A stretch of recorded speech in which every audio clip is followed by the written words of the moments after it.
landmines that everybody who was on Eagle Claw and the follow-on that unfortunately did not take place was prepared to not come back. We knew we were going on a one-way trip. But there wasn't one man who took a step back and said, I'm not going. You know, there wasn't one man who did that. Everybody was there. In fact, everybody fought to go. Okay? But that's special forces. And we don't go around hollering, this, us, all this. We have avoided calling ourselves Green Beret until everybody else became special forces. But even the President of the United States called the SEALs special forces. The Rakers called themselves special forces. Now there were some people that, I know you paid attention to what the General just said about other services in this game that we're in. They were very quick to pick it up. The Navy was very quick to pick it up. They put admirals everywhere. They had a Budweiser, move them up as an admiral, okay? And all the SOCs, all the Special Operations Commands, SOC South, SOC Land, SOC Europe, they're full of sailors. You know, when Lieutenant General Friedrich briefed us in Tampa 2 years ago, I think it was 4 years ago, briefed us on the Osama bin Laden demise, and one of our guys, all Special Forces troopers from the association said, sir, how come Special Forces did not get the job? And Lieutenant Colonel Friedrich said, I can't answer that. You all know why he couldn't answer it. He knew the answer. It was not politically correct for him to answer it. That's where the kind of thing that we have come to. Well, I've known him since he was a captain in 1st Special Forces Group. I said, would you like me to answer that, sir? And he said, go ahead, Chuck. And I did. When you put an admiral in charge of ground forces, don't blame him if he picks sailors to go do the job. You know? If you put a Special Forces general in charge of a maritime mission, and he's got half a dozen scuba teams that are qualified to do the maritime mission, he said, hey, go do the job. It's a natural thing. But we brought it on ourselves. As the general said, we try to keep our general officers down to 2 stars so that they don't get too much power. You can't have that. You know? Larry Dietinghouse is a graduate of the War College. How much is in the POI about Special Forces? Nothing to write home about. Okay? Leavenworth, how much is in there about Special Forces? Nada. Okay? Well, oh, there's a paragraph. And that's what's happening. The reason we don't have, because the ones who do make 3 and 4 star rank are the ones who have to compromise. They compromise because they prefer to be 4-star generals rather than be. I'd rather be a PFC in Special Forces than the command sergeant major, than the sergeant major of the Army. You know? And back when everybody said, if you want to be a sergeant major, you got to get out and get first sergeant time. I said, bye, go. You know, Special Forces, my service, that's where I'm going to be. That's the people I want to be with. That's the people I want to fight with. And that's the people I want to die with. Okay? And you know, I apologize that I'm dying sort of ignominiously. That's word. I'll let Jim spell it. From the effects of Agent Orange, rather than a fire burst of 6 across the chest, you know. But it doesn't matter. It doesn't matter. Every Special Forces soldier, and all of you here, most of you did not get the training that a Special Forces soldier gets today. When I was fortunate enough, young Lutz called me in. He had to fight the Army because I'd only been a command sergeant maybe for eight months. You guys all remember when when I left DET-A and I got those lovely chickens from the Team 5 and many other things. I'll tell you what I value most out of DET-A, personally, not militarily, is the love. That's what I value most. And I love every damn one of you. And I'd gladly die for every one of you. And I know you will do the same for me. So,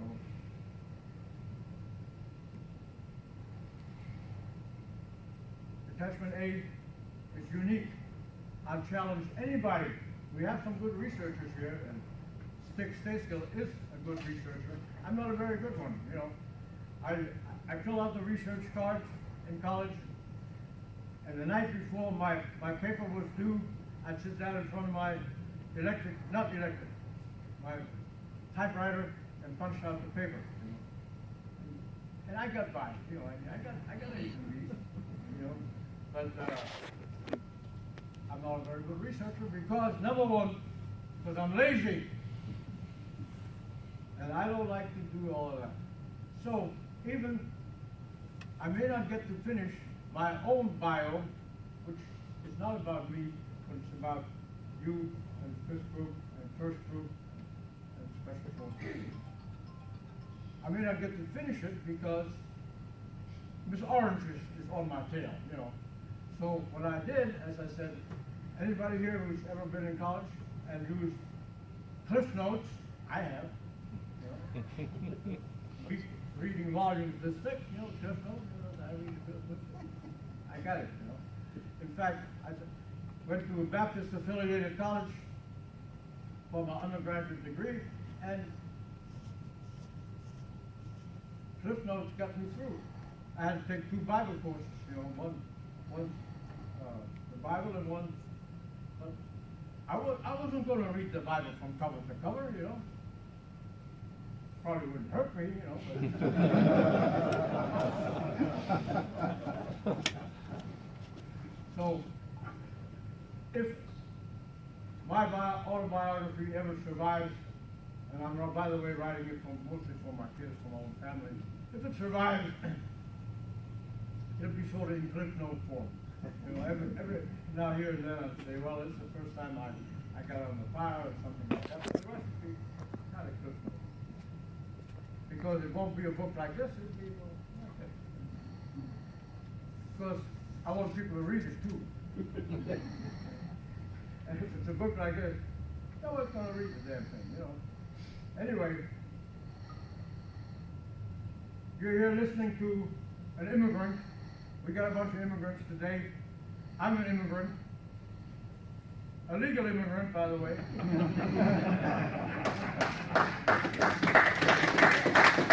Back when I was 15 years old, they advertised in Germany for someone to be an exchange student in the United States. My English teacher, who had taught English in England and then was interned during the war, said, I want you to go. Put me in, coach. So we went. There were a total of 100,000 applicants.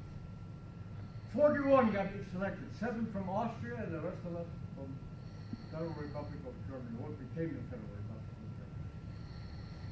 And the board that selected us had a major in charge of it. An English major was a resident major because Germany was still under occupation. So, and it had half a dozen English teachers from all the high schools in the area. So they're asking me all kinds of questions. Who am I? I'm answering all of them. So after a while, the major says to me, I said, how long have you been in England? I said, sir, I've never been to England. He says, well, that's truly amazing. You speak English just like an English lad. I said, thank you, sir. And I'm the guy who went to the United States and had an exchange student. Two of us got selected out of this bunch, so I can't complain. But on day one, I did not become an American. I went into the library. Adolf Hitler's Mein Kampf was verboten with a capital V in Germany, okay? There it is on the shelf in a high school in Pennsylvania, in a country that had defeated him. I said, and I read Mein Kampf. If you got freedom of expression, you have freedom of expression. And we got it here. This is America. So I said, Raker, read the Constitution. And I did. And I read, I had one in my pocket. Thank you, man. And I read, she's with my nose running, she knows I'm running low on gas here.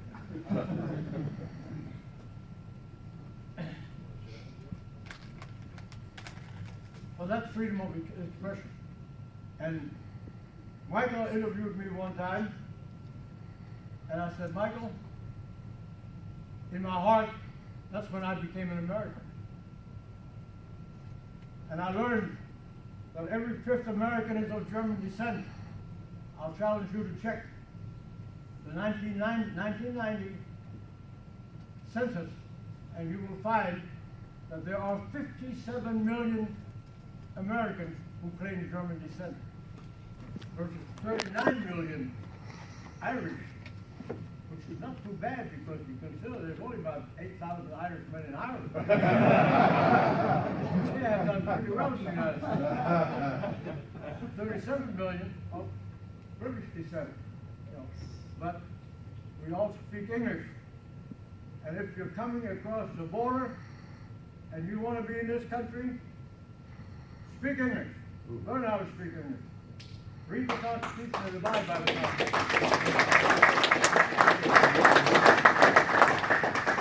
So, having said all that, that was the making of an American, of this American. I had other jobs, but eventually decided the thing for me to do is join the Army and learn the trade, and several years later, go to Special Forces. I thought then that it was too easy, because I also thought jump school was easy. You know, because I was the Tonga, the gymnast, as a kid. And running, oh, come on, you know, give me something hard to do. And running around the tower, you know, doing tower week, you know, big deal. They said, you want more PT? I said, more PT, son. He got mad at me because they were getting tired, you know, the cadets were getting tired. And every night, I would take my petites, turn them in, my boots, get them spit shine. Next morning, I break stock, new fresh boots, spit shine boots. But that night, I was at the Lawson Field NCO Club, drinking all the beer they had. And they finally said, there were a couple of guys on the tower for me that I knew from Fort Riley, said to me, how the hell do you do it, Raker? I said, do what? Like drinking all that beer and you fall out the next one? I said, hey, the only reason I drink is because I'm thirsty. I thought also that Special Forces training was going to be a real challenge. And I was sitting there, and there were guys, especially in the old I Corps, who had nervous breakdowns and all kinds of other things. I'm here to tell you that I thought it was easy. And when I had, later on, young guests knows well about the opportunity to do something about it, I did what I could to do it, okay? And I'm not going to bore you with the litany of all of that, how all that went about. But one thing I wanted to do is have a selection process that Tradoc wouldn't buy. Well, that wasn't the way they do things in the Army, you know. But I wanted to do it that way. Now, was it my idea? No, but I had been to Hereford with General Weekend, by the way. We had two guys going through selection at the time. And I said, this is the way to pick them. This is the way to save money on PCSs. Check them out first before you spend the money and put them through SF training. I couldn't do it at the time. When General Guest came on board, he got it done. Congratulations, sir. That's why we have a better class of SF guys today. You know, SF guys during the Vietnam War, we fought and we died. But we've got a bunch today that are better trained than we were. They certainly have better equipment than we have. Okay? And this Major General sitting right here on my right had a lot to do with that.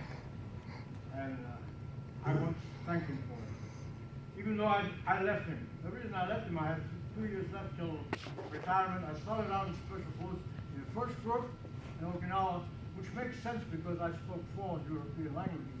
So to send me to the Far East makes perfect sense to the Army. So I asked the general, I said, hey, first group is coming open. I'd like to go there. For my last 2 years in the Army, the first group commenced already. He said, surely you don't want to step down, Sergeant Major, do you? I said, I don't look at it that way.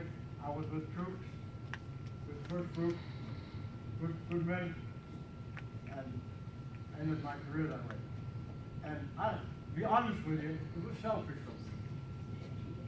But I'm not the only one in the Army who did it selfish.